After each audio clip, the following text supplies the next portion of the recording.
John, the beloved disciple. Jesus gave Judas the bread before he left.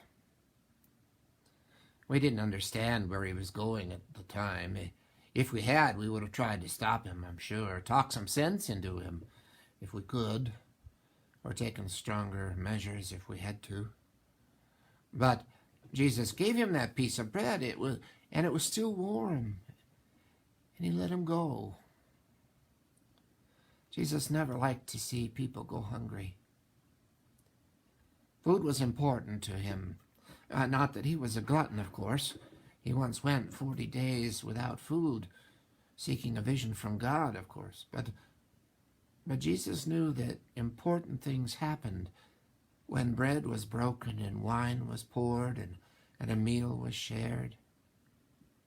He knew that love and the loaf of warm bread were not all that different sometimes. They both sustained, you see. They both filled up the body and they both encouraged the spirit.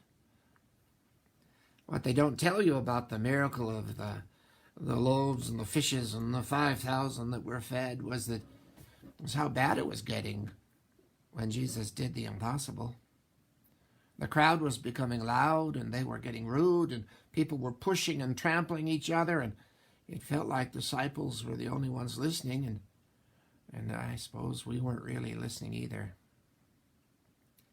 And we were getting so frustrated at those ungrateful people. Why didn't they just go home?